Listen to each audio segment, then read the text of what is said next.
오늘의 주요 뉴스입니다. 실종자 수색팀이 마연화산에 출입을 허가받고 수색 활동에 나섰습니다. 선거관리위원회는 자동투표기 시범 운영을 재지시했습니다. 피레스는 청소년 정신건강 문제를 지원하기 위한 재원 필요를 호소하고 있습니다. 공공장소 상의 탈의와 헬멧 미착용에 대한 단속이 강화됩니다. 안녕하세요. 필리핀 한인교민과 함께하는 방송 필리핀 카톡 메일 뉴스입니다. 2월 21일 화요일 뉴스를 전하겠습니다. 첫 번째 뉴스입니다. 실종된 세스나 비행기가 마yon 화산에서 발견됨에 따라서 실종자 수색팀들은 마yon 화산에 들어가는 것이 허가되었습니다. 현재 화산 폭발 사전 경고 레벨 2라 사람의 출입이 금지되어 있습니다. 필리핀 화산 지진국이 구조팀에 특별 허가를 해준 것입니다. 그러나 지역에 심한 비가 내리고 산사태의 위험이 상존하고 있습니다. 그곳에 실종 비행기를 항공에서 확인했지만 현장 그라운드에서는 확인하지 못했습니다. 실종자 4명도 확인이 안 된 상태입니다. 마yon 화산은 지난 24시간 동안 2차례의 낙석 사고와 1차례의 화산 지진이 있었다고 화산지진국은 밝혔습니다. 여전히 망원경을 통해서 약간의 용암이 확인되고 있습니다. 토요일 하루 동안 294톤의 이산화황이 배출되고 있습니다. 수증기도 200m까지 다다라 서쪽으로 들러갑니다. 화산 주변은 여전히 불룩하게 부풀어 오른 상태입니다. 화산 주변 반경 6km 이내는 접근 금지 구역입니다. 다음 뉴스입니다. 에너지부는 심해 유전 천연가스 공급장치 1차 유지 보수를 15일간에 마쳤다고 밝혔습니다. 이에 따라 2월 19일부터 발전이 재개되어 송전을 다시 시작했습니다. 이곳에서는 총 2,700메가와트의 전기가 생산되는데 이는 루손섬에서 사용되는 전기의 30%에 해당합니다. 다음 뉴스입니다. 상원에서 일하는 직원들은 물가 상승에 따른 특별 지원금으로 2023년 한 해 동안 5만 페소를 지원받게 된다고 상원 의장 후안 미구엘 주비리가 밝혔습니다. 기존 계획보다 12,000페소 오른 것입니다. 직원들에 대한 의료 지원비도 기존 3만 페소에서 5만 페소로 인상합니다. 이를 위한 기금은 상원 운영에서 절약하여 얻을 것이라고 했습니다. 다음 뉴스입니다. 선관위는 바랑가이 선거에 사용될 자동 투표기의 시범 3곳의 일정을 각각 다른 곳으로 잡도록 했습니다. 상원 선거개혁위원장 이미 마르코스는 2023년 10월 30일에 시범 운영을 할 것이라는 선관위원장의 말에 이것을 아직도 시험 사용하지 않았다고요. 선거 도중에 시범 운영을 해본다는 것은 들어본 적이 없습니다. 이것을 어떻게 시범 운영이라고 말합니까? 그러면서 선거 도중이 아닌 그 이전에 각기 다른 날짜, 다른 장소에서 3번 실시하도록 지시했습니다. 다음 뉴스입니다. 피레스는 학교 아동들 사이에서 최근 빈번한 정신건강 문제를 지원하기 위한 새로운 재원을 마련할 필요가 있다고 호소했습니다. 피레스의 닥터 알버트 도밍고는 학생들 사이에서 폭력과 자살의 숫자가 늘고 있다고 했습니다. 이들에 대한 지원을 위해 재원이 필요하다는 주장입니다. 어렸을 때의 정신적 문제가 후에 성인이 되어서도 영향을 미친다면서 조기 지원의 필요성을 강조했습니다. 다음 뉴스입니다. 교육부는 일부 직원들이 돈을 받고 취업을 해결해 줄 것처럼한 사기 사건을 조사하고 있습니다. 에드워드 빈센트 디오크노 에제라는 사람이 따귀에서 지난주에 다른 운전자에게 총을 겨눈 문제로 체포되었는데 조사 중에 자신이 예전에 교육부 취업 사기와 연관이 있었다고 진술하면서 시작되었습니다.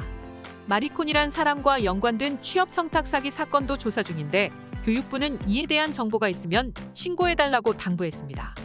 이번 사기 사건의 피해자는 현재 확인된 것이 8건입니다. 다음 뉴스입니다. 마닐라 경찰은 공공장소에서 상의를 탈의하거나 헬멧을 착용하지 않은 오토바이 운전자를 처벌하고 있습니다. 이들에 대한 벌금을 지속적으로 부과할 예정입니다. 다음 뉴스입니다.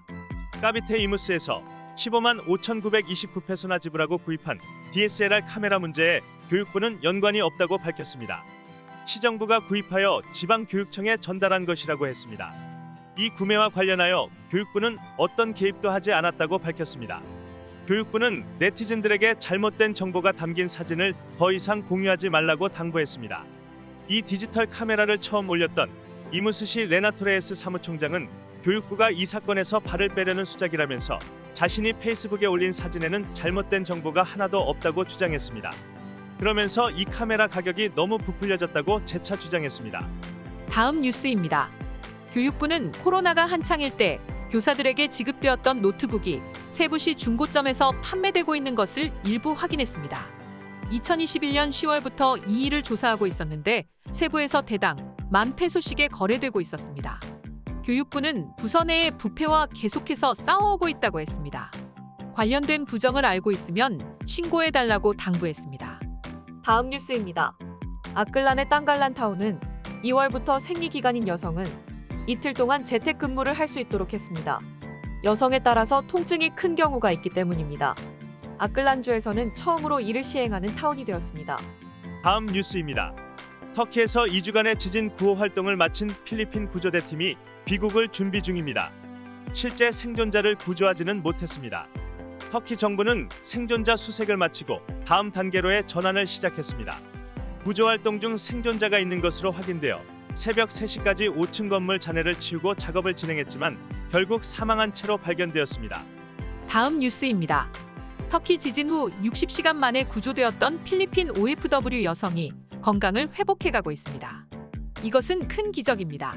아직도 내가 살아서 말하고 있다니 하나님이 정말로 우리를 위해 거기 있었습니다. 라고 생존자 줄리에바는 말했습니다. 구조대가 잔해 속에 누가 있는지 물어오는 소리가 들려서 손에 금속 막대기를 잡고 두들겨서 생존 사실을 알렸습니다. 그녀는 회복되면 필리핀으로 돌아올 수 있도록 도움을 요청하고 있습니다. 다음 뉴스입니다.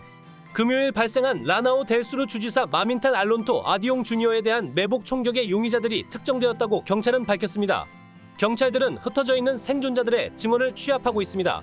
다음 뉴스입니다. 누에바 비즈카야에서 발생한 아파리 카가얀 부시장 롬멜 알라메다에 대한 매복 총격 살해 사건에 사용된 자동차가 발견되었습니다. 솔라노 타운의 바랑가이 우띠아원에서 미쯔비시 하얀 벤이 불탄 채로 발견되었습니다. 차량 소유자를 확인하고 있습니다. 부시장과 5명이 현장에서 사망했습니다. 롬멜 알라메다 부시장을 총격 살해한 용의자들은 경찰 유니폼을 입고 있었습니다. 경찰청장 루돌포 아주린 주니어는 경찰 유니폼을 판매할 때 구매자의 아이디를 잘 확인하도록 지시했습니다. 사이버 범죄조사국은 경찰 유니폼을 판매한 사람들을 추적하고 있습니다.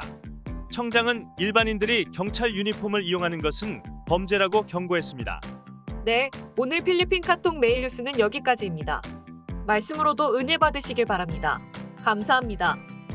여호와여, 주의 도를 내게 보이시고 주의 길을 내게 가르치소서. 시편 25편 4절 말씀입니다. 감사합니다.